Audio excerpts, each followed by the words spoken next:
These are the 10 darkest days that changed WWE forever, starting with the day that planted the seeds of wrestling's greatest war. For 12 years, Georgia Championship Wrestling, which would later be renamed WCW, owned Saturday nights on Ted Turner's station, TBS. Fans across America tuned in religiously to watch names like Ric Flair, Dusty Rhodes, and the Road Warriors.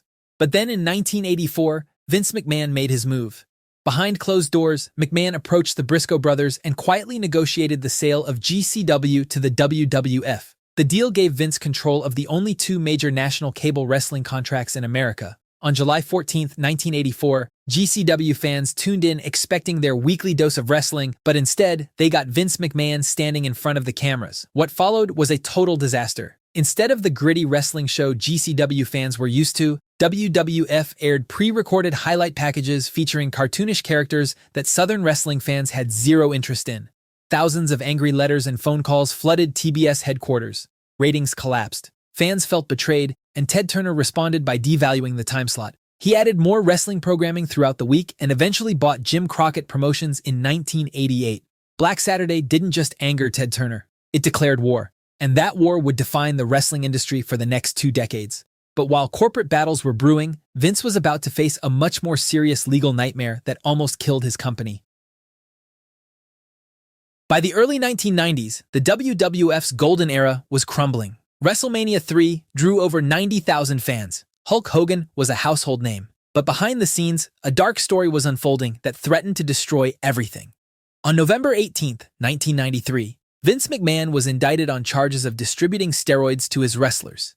If convicted on all charges, he was looking at 11 years in prison and a $1.5 million fine. The company's entire future hung in the balance. If the chairman went to prison, WWF would almost certainly collapse.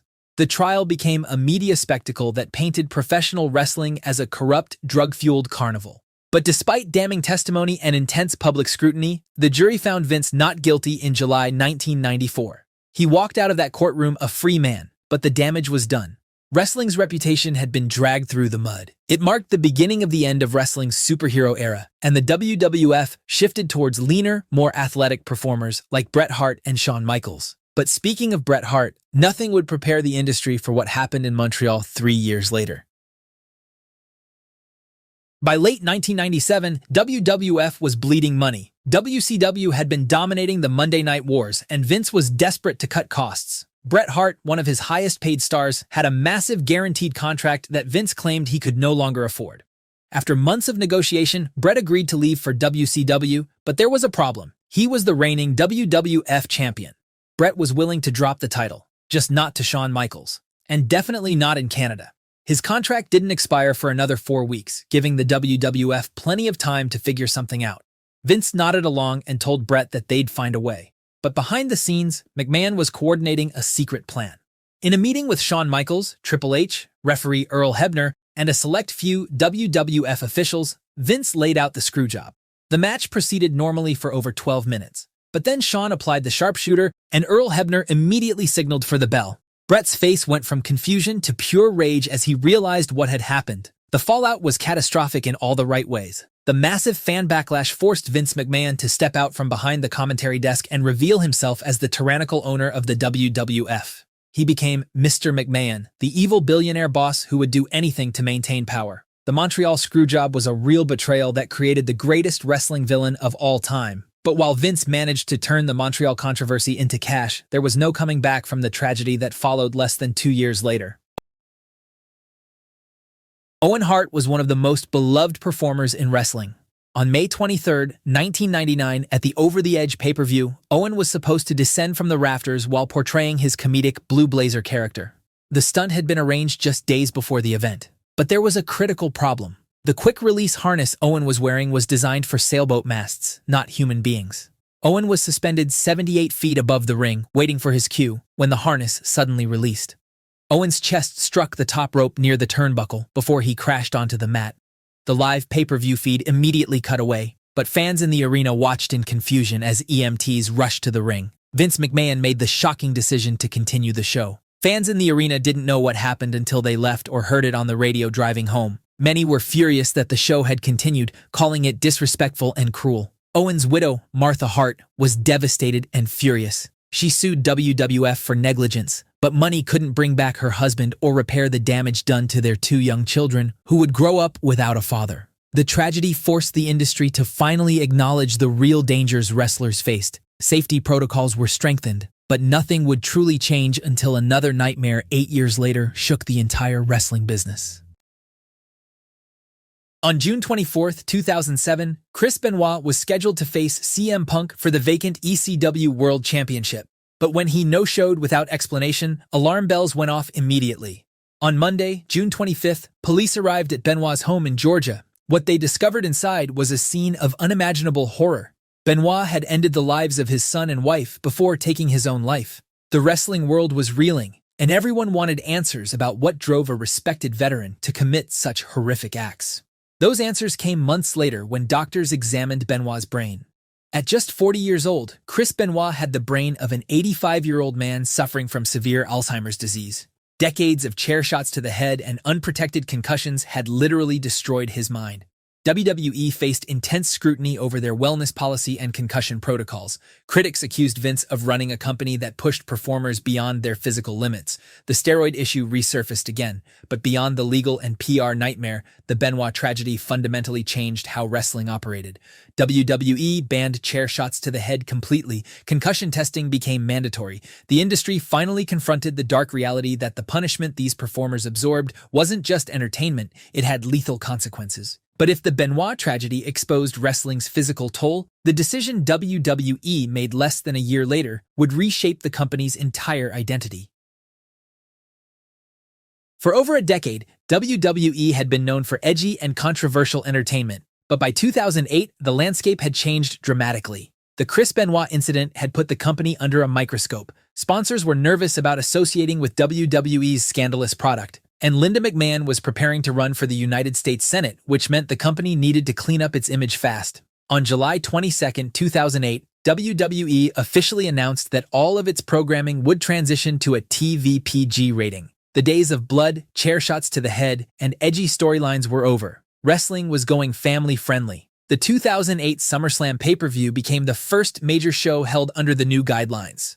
Hardcore fans were furious. But going PG opened doors that had been closed for years. Major companies like Disney signed sponsorship deals.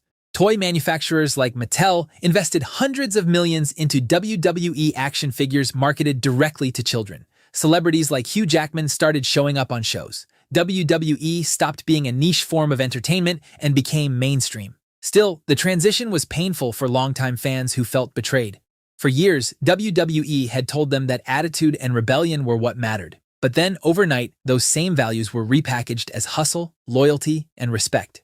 Whether going PG was the right decision depends on what you value more. But while WWE was cleaning up its on-screen image, the chaos backstage never really disappeared. Sometimes it just moved to 30,000 feet. After wrapping up the Insurrection pay-per-view in London on May 4, 2002, the entire roster prepared for the flight home to the United States. It should have been a triumphant flight home after a successful European tour, but instead, it became one of the most infamous scandals in professional wrestling history. The plane sat on the tarmac for 7 hours due to weather delays back in Connecticut. By the time the aircraft finally took off, multiple people were already heavily intoxicated, and the chaos was just beginning. Scott Hall made crude comments to flight attendants. Curt Hennig and Brock Lesnar got into a real fight. Meanwhile, Dustin Rhodes began serenading his ex-wife, Terry Runnels, who was also on the flight.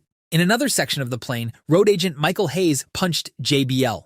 The entire incident would later be known as the plane ride from hell. Curt Hennig was fired almost immediately for the fight with Lesnar. Scott Hall was also released. Dustin Rhodes wasn't fired outright, but he was buried creatively and eventually left the company in 2003.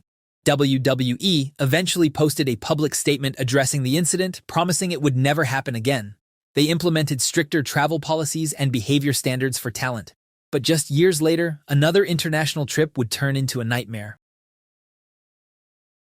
WWE's relationship with Saudi Arabia has always been controversial.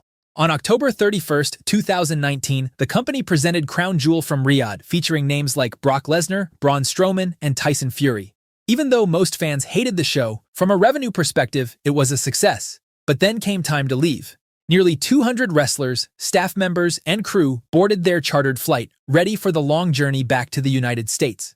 Many of them were scheduled to appear on SmackDown the following night, but the plane sat on the tarmac, and sat, and sat. First, they were told it would be 10 more minutes, then 30 minutes, then another hour. Wrestlers were confused, then frustrated, then genuinely alarmed as some wrestlers saw armed guards in military attire surrounding the plane, blocking the exits. Meanwhile, Vince McMahon, Hulk Hogan, Ric Flair, Paul Heyman, and Brock Lesnar had already left Saudi Arabia hours earlier on separate charter flights. Backstage whispers started circulating about what had really happened. Many believed that Vince and the Saudi Crown Prince had gotten into an argument over late payments. After more than 6 hours on the ground, a small group of about 20 people, mostly top stars, were allowed to board a second charter flight and leave. The remaining wrestlers and crew were sent to luxury hotels to wait overnight. They finally departed the next day, missing SmackDown entirely and forcing Triple H to completely rewrite that night's show. WWE's official statement blamed mechanical issues with the aircraft, but the wrestlers who experienced it knew better. Former WWE wrestler Dax Harwood later said he'd fear for his life if he spoke publicly about what really went down that day. To this day, the full truth remains murky. But one thing is certain. October 31st, 2019 was the day many wrestlers learned exactly where they stood in the company's priorities. However, if being stranded in Saudi Arabia was WWE's nightmare abroad, nothing could have prepared them for what was coming just months later. In March 2020, the planet was entering lockdown as a deadly pandemic spread across the globe. WWE ran into an impossible scenario they had never faced before as fans were no longer allowed to attend their shows. On March 13, 2020, SmackDown aired from the Performance Center in Orlando, Florida with no crowd and no fans. Critics and fans were split. Some appreciated WWE's effort to provide escapism during a terrifying time. Others found the experience unwatchable. But the company had no choice. If they didn't deliver content to their television partners, they didn't get paid. The company's survival depended on continuing to produce Raw, SmackDown, and NXT even as the world collapsed around them. WrestleMania 36, originally scheduled for April 5, 2020 at Raymond James Stadium in Tampa before 65,000 fans, was moved to the Performance Center. For the first time in its 36-year history, WrestleMania had no live audience. To compensate for the lack of crowd energy, WWE experimented with cinematic matches. By August 2020, they launched the Thunderdome featuring nearly 1,000 LED screens displaying virtual fans watching from home via video chat. It was an impressive technical achievement, yet it still felt artificial. The chemistry between wrestlers and fans, the electricity that made wrestling special, couldn't be replicated with LED screens and canned audio. But as devastating as the pandemic was, a darker story was brewing behind the scenes, one that would finally bring down the man who had controlled wrestling for over 4 decades. For over 40 years, Vince McMahon was WWE. He was untouchable, invincible, a force of nature who answered to no one.